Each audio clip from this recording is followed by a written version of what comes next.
بسم اللہ الرحمن الرحیم۔ السلام علیکم ناظرین کرام، امید کرتا ہوں آپ سب لوگ بخیر و عافیت ہوں گے اور جہاں بھی ہوں گے اپنے اہل خانہ سمیت خوش بھی ہوں گے اور محفوظ بھی۔ ناظرین کرام، اہم ترین تفصیلات ہیں جو آپ کے سامنے رکھنی ہیں۔ ایک جانب تو رات گئی chief justice of Pakistan justice Yahya Afridi نے اہم ترین نوٹیفیکیشن جاری کر دیا ہے، دیر آئے درست آئے، اور اس وقت صورتحال کیا ہے اس حوالے سے بھی کچھ تفصیلات ہیں جو آپ کے سامنے رکھنی ہیں، اور جسٹس یحییٰ افریدی اس وقت کس طرف کھڑے ہیں۔ اور اس وقت ایک جانب تو آئینی بینچ بنا جسٹس یحییٰ افریدی کے ووٹ کے برخلاف بنا، تو وہاں دوسری جانب جو ہے جسٹس منصور اور جسٹس منیب اختر وہ بھی جسٹس یحییٰ سے ناراض ہیں، خط لکھ چکے ہیں۔ تو جسٹس یحییٰ افریدی کہاں پر کھڑے ہیں؟ ان کا یہ اقدام جو انہوں نے رات کا نوٹیفیکیشن جاری کیا ہے، اس حوالے سے ہمیں کچھ کلیئرٹی دیتا ہے، اور شاید اب جسٹس یحییٰ افریدی جو ہے ان کو بھی کچھ ریئلائزیشنز جو ہیں وہ ہو چکی ہیں گزشتہ چند دنوں کی ڈیولپمنٹ سے۔ ایک تو ہم نے یہ ساری چیزیں ڈسکس کرنی ہے، اس کے ساتھ ہی ساتھ شروعات میں چنانچہ ڈونلڈ ٹرمپ امریکہ کے صدر بن چکے ہیں اور ڈیبیٹ چل رہی ہے۔ اس میں صرف ایک بات کروں گا کہ ڈونلڈ ٹرمپ کے آنے سے عمران خان کو فائدہ ہو یا نقصان، یہ ہم ابھی کچھ نہیں کہہ سکتے، ٹھیک ہے، لیکن ایک چیز کنفرم ہے کہ جو بائیڈن کی جانب سے کپتان کو فائدہ ضرور ہوگا، کیونکہ بائیڈن ایڈمنسٹریشن جو کہ عمران خان صاحب کے خلاف تھی، بائیڈن جو جنگ شروع کرنا چاہتا تھا، ٹرمپ جنگوں کو ختم کرنے کے حق میں ہے، بائیڈن کو اڈے چاہیے تھے، کپتان نے ایبسلوٹلی ناٹ کہا تھا، اور پھر سپر پاور کو غصہ آ گیا اور انہوں نے عمران خان صاحب سے بات بھی نہیں کی، فون پہ رابطہ نہیں ہوا، اور پھر عمران خان صاحب کی حکومت جو ہے وہ چلی گئی، اور اس وقت امریکہ میں بائیڈن کی حکومت تھی۔ تو ایک چیز واضح ہے کہ عمران خان صاحب کے لیے بائیڈن کا جانا نیک شگن جو ہے وہ ہوگا،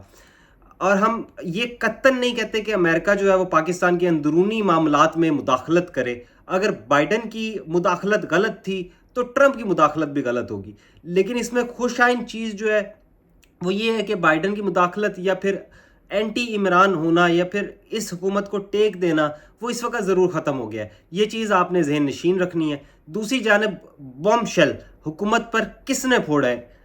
رؤف حسن صاحب نے، پاکستان تحریک انصاف کے رہنما ہیں، انہوں نے کہا ہے کہ جی امریکہ میں ہمارے لوگوں کی ٹرمپ کے ساتھ جو ہے وہ 2 سے 3 میٹنگز جو ہے وہ ہوئی ہیں، جہاں پہ یہ ضمانت ملی ہے کہ ہم عمران خان صاحب کے متعلق معاملے کو ترجیح دیں گے۔ اس سب کے اندر میں آپ کو یہ بتا دوں کہ رؤف حسن نے کہا ہے کہ ہم نے کبھی امید نہیں لگائی کہ ٹرمپ کے جیتنے سے پی ٹی آئی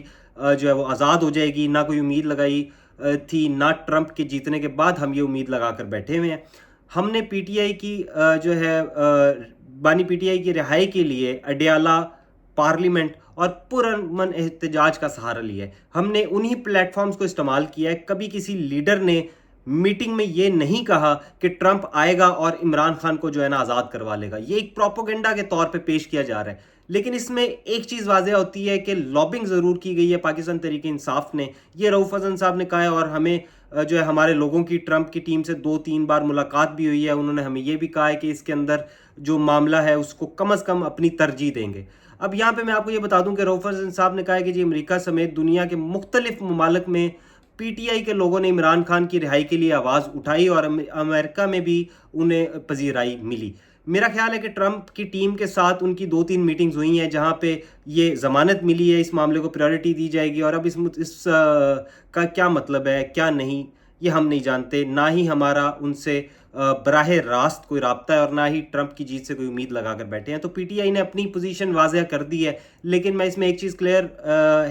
چیز کلیئر ہے کہ کچھ نہ کچھ اندر کھاتے جو ہے نا وہ بات چیت کم از کم ضرور کوئی چل رہی ہے۔ اب وہیں پہ دوسری جانب جسٹس یحییٰ افریدی صاحب کے والے معاملے پہ آ جاتے ہیں، تو ہماری ویڈیو کا جو مین ایجنڈا ہے، دیکھیں جسٹس یحییٰ افریدی صاحب نے آتے ساتھ کچھ ایسے کام کیے کہ ہم سب لوگ بہت جو ہے نا وہ امپورٹنٹ ہے ہم سب کے لیے۔ انہوں نے آتے ساتھ جسٹس امین الدین خان کو پروسیجر جو ہے پریکٹس اینڈ پروسیجر کمیٹی سے آؤٹ کیا، جسٹس منیب صاحب کو جو ہے انہیں ان کیا، پھر اس کے ساتھ ہی ساتھ فل کورٹ اجلاس بلایا، ایڈ ہاک ججز جو تھا اس میں ان کو نہیں بلایا۔ پھر جسٹس یحییٰ افریدی صاحب نے جو 6 ججز جنہوں نے جو اسلام آباد ہائی کورٹ کے خط لکھے تھے ان سے بھی ملاقاتیں کی، سپریم کورٹ کے نافذ العمل کیا، پھر ڈسپیوٹ ریزولوشن کمیٹی کے سربراہ جو ہے جسٹس منصور علی شاہ کو بنایا۔ قاضی صاحب کے جو منتخب مزاج اور انتقام پر مبنی اقدامات کرنے والے ایک شخص تھے، سابق چیف جسٹس آف پاکستان کی، یعنی پاکستان کی تاریخی جو ہے نا وہ کا جو ڈارک میں کہوں گا ایک دور جس سے ہم گزرے ہیں ابھی 25 اکتوبر تک. قاضی فائز صاحب جو ہیں انہوں نے ایویں جسے کہتے ہیں نا شرارتیں، 3 جو بیسیکلی ریسرچرز تھے، جسٹس منصور علی شاہ جو ہے صاحب، ان کی ڈیپوٹیشن ختم کر کے قاضی صاحب نے انہیں واپس بھیج دیا تھا. تو یہ جسٹس یحییٰ صاحب نے وہ ساری کی ساری صورتحال جو ہے وہ معاملہ بھی ریورس کیا ہے اور ان تینوں جو ہیں بندوں کو واپس بلا لیا. اب اس سب کے اندر جو سرپرائز ملا ہے ان ساری چیزوں کے ساتھ آپ دیکھیں کہ ختیجہ شاہ 9 مئی کے اندر جیل میں رہیں، لیکن انہیں جیل کی معائنہ کمیٹی جو ہے اس کا ممبر بنا دیا گیا، وہ جا کے معائنے کر سکتی ہیں. ابھی سب کے اندر صورتحال یہ ہے کہ وہ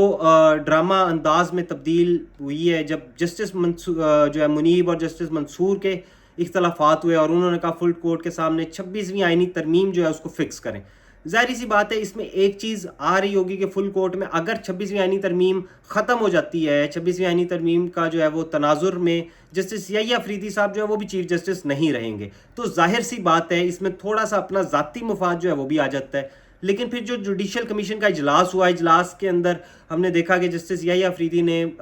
منصور اور جسٹس منیب کے ساتھ یعنی 5 لوگ جو اس کمیٹی میں جوڈیشل کمیشن کے 12 میں سے 5 لوگ ایک پیج پہ تھے. سپریم کورٹ کے موسٹ 3 سینئر ججز جسٹس یحییٰ افریدی، جسٹس منصور علی شاہ، جسٹس منیب اختر اور عمر ایوب اور شبلی فراس، یہ سب ایک سائڈ پہ تھے. باقی جو ہے کسی جج نے جو ہے امین الدین صاحب کو ووٹ نہیں دیا، کسی جج نے بیسیکلی امین الدین صاحب کو آئینی بینچ کے سربراہ جو کا ووٹ نہیں ملا. وہ حکومتی آئینی بینچ اور حکومت کا بنایا ہوا ایک بینچ ہے، اس کے بیسیکلی سربراہ بنے ہیں وہ. چلیں جسٹس امین الدین صاحب کا معاملہ ہے.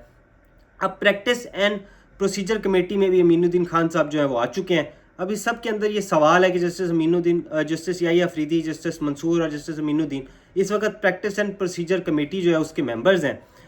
تو کیونکہ اب آئینی بینچ کے سربراہ بھی پریکٹس اینڈ پروسیجر کمیٹی میں ہوگا. اب یہ ساری چیزیں اپنی جگہ ہے، لیکن اب ایک اور کام جو کیا ہے قاضی صاحب کے وقت میں سے ایک بہت بڑی چیز جو ہے وہ مائنس کر دی گئی ہے جسٹس یحییٰ افریدی نے اس وقت. اور یوں لگ رہا ہے کہ جسٹس یحییٰ افریدی صاحب کو اب ریئلائز ہو چکا ہے کہ ان کی مرضی سے آئینی بینچ نہیں بنا.